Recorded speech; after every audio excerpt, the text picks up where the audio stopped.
je serais cassé, mais c'était l'avant-dernier tour de mon relais, impossible de redescendre mes rapports. Donc, je suis resté bloqué en 5e à partir de Bruxelles. Je suis revenu avec un rythme relax, mais le problème c'est que l'entrée de la pit lane est assez longue et très lente, et bloqué en 5e, il n'a pas supporté, quoi. Comme je le dis souvent, pour aller au bout, on a toujours besoin de ce petit brin de chance, et puis voilà. On n'a pas tout à fait cette fois, mais d'un autre côté, on ramène 2 fois la voiture alors qu'on aurait pu rester 2 fois sur la piste et abandonner. Donc, dans notre malheur, on a une partie de chance, et puis voilà, il faut être philosophe, je crois.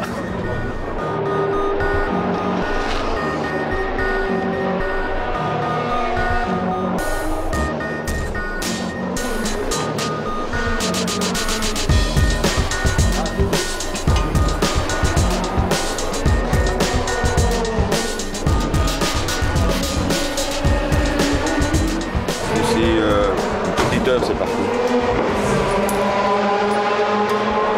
Qu'est-ce qu'on a trouvé? Embrayage. C'est complètement fondu, quoi. Les disques sont collés et tout.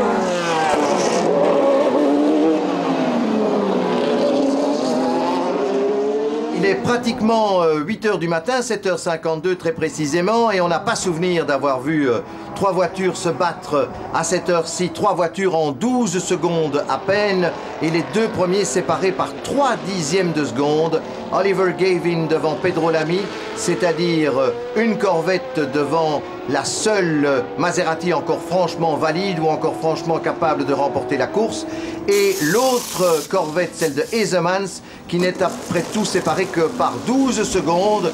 Comportement prodigieux de l'Audi numéro 111, première de catégorie. Et du côté de la catégorie GT2, ce sont les Ferrari 50 et 56 de Melo et Cox qui sont première et deuxième. En catégorie GT3, à noter le leadership de Maxime Martin pour le moment sur la voiture numéro 121, pilotée par son équipier Weiss.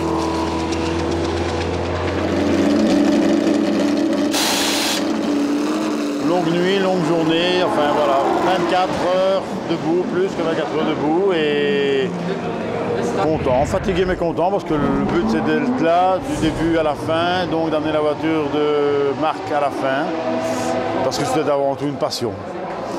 Et pour le reste, on dormira demain.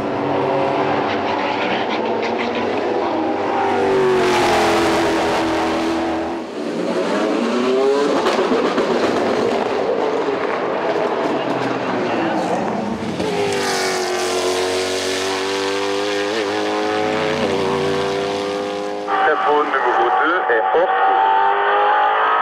Bon, à la radio, ils disent tête à queue, moi, je suis en direct et je l'ai vu, et monsieur avec Muller est sorti de sa caisse. Malheureusement, on a cassé une roue. Alex Muller était au volant à ce moment-là. Il a ressenti des vibrations très fortes après le raidillon. Et puis, arrivé au double gauche, malheureusement, la roue a cassé.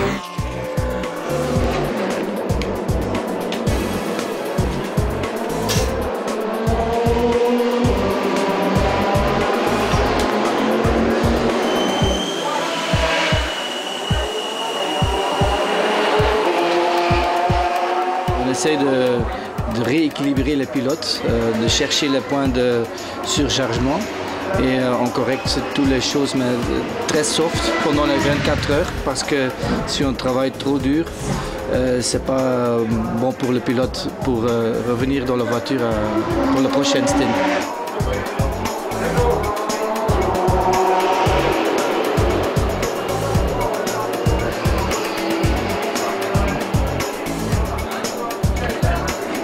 On utilise ça souvent pour stabiliser les pilotes après tous les relais.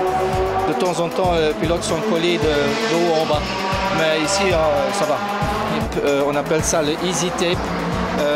C'est un tape qui est spécialement pour stabiliser les points qui sont instables. Il y a différentes actions. Il y a une action énergétique, parce qu'on tape sur les méridiens, les points d'acupuncture. Il y a aussi le système lymphatique. C'est la réaction du pot. Le pot, pour nous, c'est une zone d'information qui est très importante. Et avec le tape, on peut changer un peu d'information vers le cerveau.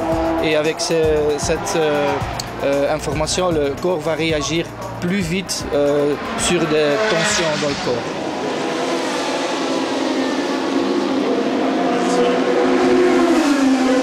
C'est dommage, après 21 heures de course, alors que je pense qu'on allait passer en tête, on allait finir la course juste moi et Olivier Guévin, donc ça allait être pas mal, quoi. Donc bon, maintenant une défaillance mécanique, bon, ben, c'est la loi des 24 heures et du sport automobile.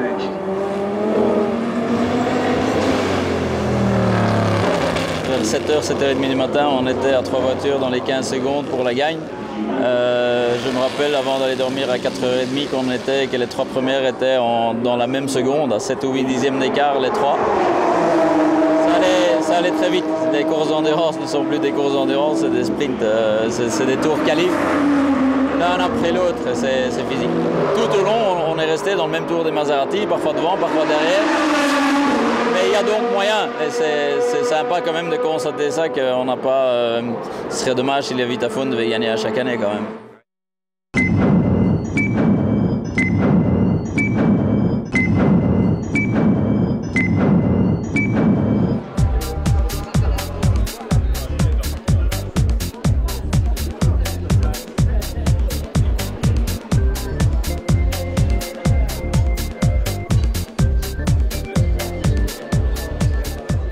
On veut toujours être sur la photo des fins, derrière le vainqueur. C'est toujours une bataille supplémentaire. Je vais voir si c'est possible, mais ne pas prendre de risques, et surtout pas pour le vainqueur même.